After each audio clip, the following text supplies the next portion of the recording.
If I started on LinkedIn from zero, here's what I'd do. Most LinkedIn advice comes from people who built their audience in 2022 when the platform was a complete ghost town. They'll tell you to just post consistently and be authentic, use storytelling. Here's the problem. I run a content agency. We've built LinkedIn presences for founders and executives with massive logos behind their name, and founders with logos that aren't that recognized across different industries, different ICPs, and I can tell you with certainty, what works for one would completely fail for the other. So if I had to start from zero today in 2026, knowing everything I know from actually doing this work every single day, here's exactly what I'd do. First, we are having a mindset shift. Stop thinking about LinkedIn like social media. For B2B companies, LinkedIn is a distribution channel. It's where your buyers are already spending time making decisions and vetting vendors before they ever hit your website. The question isn't, should we be on LinkedIn? The question is, are we going to own that channel or let our competitors own it? Because here's what's happening right now.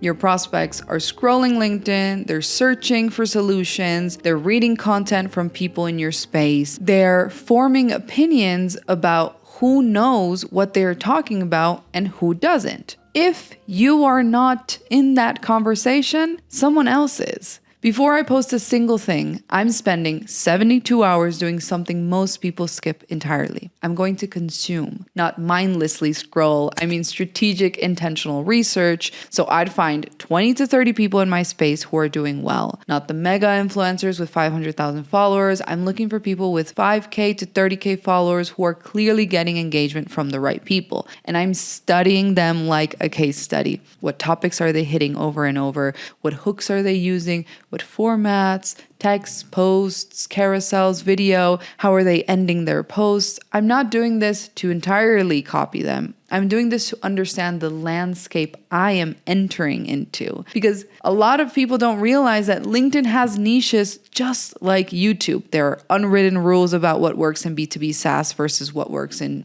executive coaching versus what works in marketing. If you don't understand those rules, you are going to spend months posting content that gets ignored, and then you're going to wonder what's wrong with you. So spend 72 hours learning the game before you play it. The second thing I do is treat my profile like a landing page. Most people get this completely up backwards. I did too for the longest. We spend weeks crafting the perfect post, and then we send traffic to a profile that is extremely unclear. And here's how I think about each element. The first one is your headline. There are a ton of people who give you specific formulas like I help X do Y, and honestly, those can work, but your headline is very specific. It depends on your strategy, your goal. Let me walk you through mine. Building content machines, founder at Distinctiva.io, content production house, content strategist, speaker. Every single word is intentional because I don't have enough space to waste any of it. The first thing I want people to know,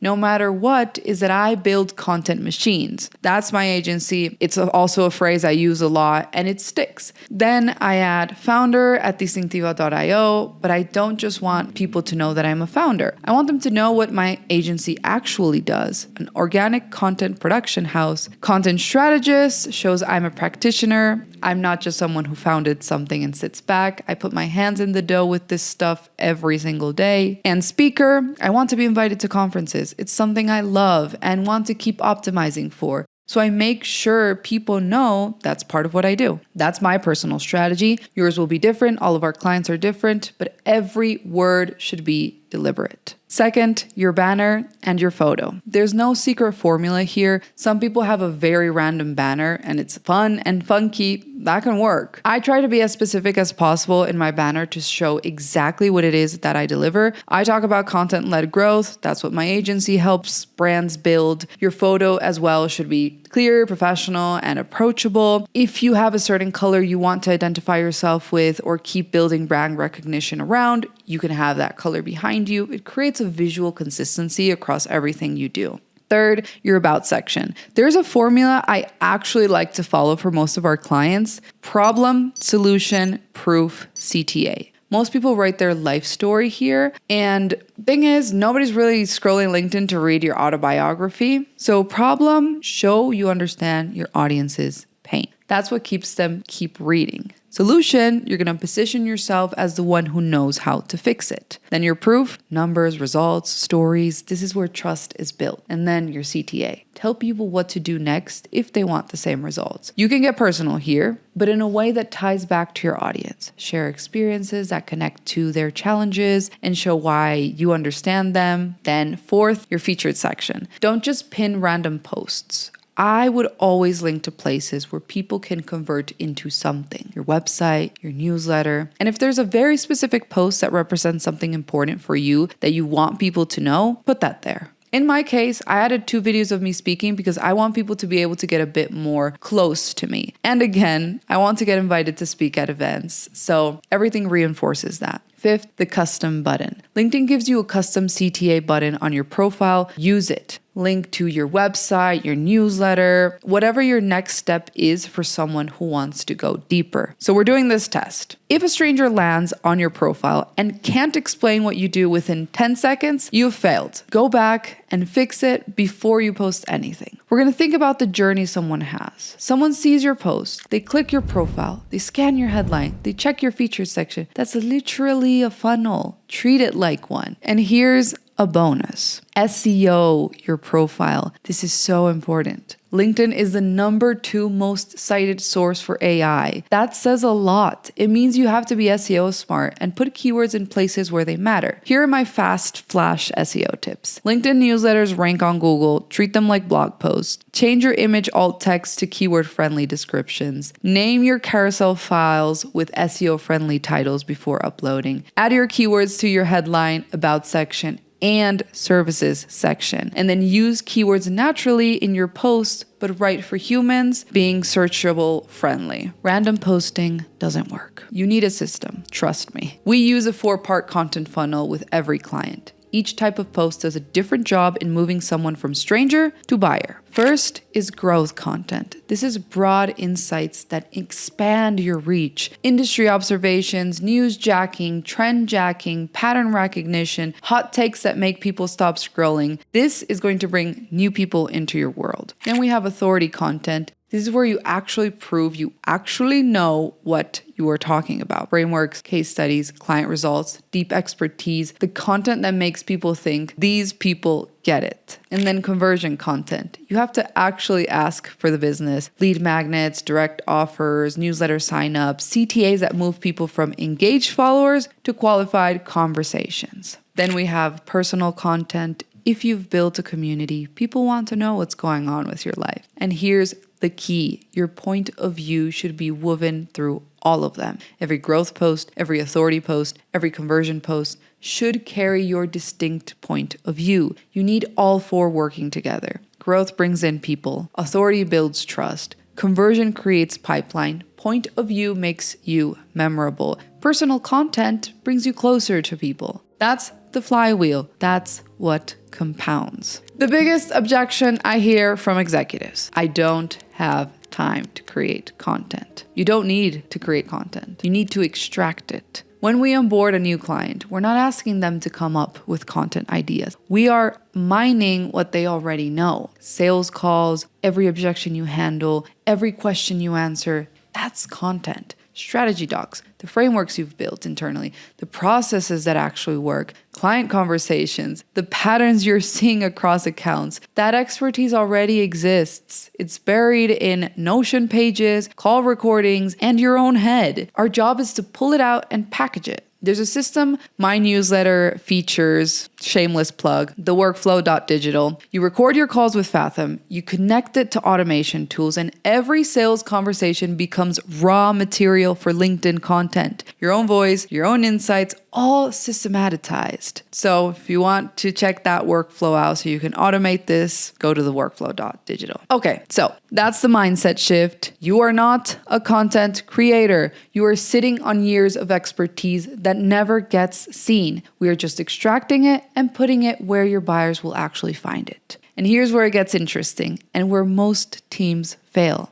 I keep seeing teams say, we need more thought leadership. What they usually mean is they want credibility without friction. And there's a real difference between a content creator, a thought leader, and a subject matter expert with a platform presence. A content creator knows how to work the algorithm. They understand hooks, formats, posting times, they can generate engagement, but maybe they might not have deep expertise in your specific domain. A thought leader has a genuine point of view shaped by experience. They've done the work, they can speak with authority because they've lived it. A subject matter expert holds the real insight. They've been in the trenches. They know what actually works because they've tested it against reality, but they're often buried in Jira tickets and internal docs. They don't want to be on LinkedIn. They just want to do the work well most of the times. And here's the part people avoid. Most B2B teams don't have a thought leadership gap. They have a courage gap. The subject matter expert holds the real insight, but is buried in these internal docs. The thought leader posts opinions that never had to survive contact with customers. And the influencer shows up with reach and leaves with the check. Then leadership asks why everything sounds loud and empty. Thought leadership doesn't come from publishing more. It comes from sitting in discomfort long enough to extract a defensible point of view from someone who would rather be left alone sometimes. And that takes time. It takes pressure. It takes someone willing to say, that sounds nice, but it isn't true.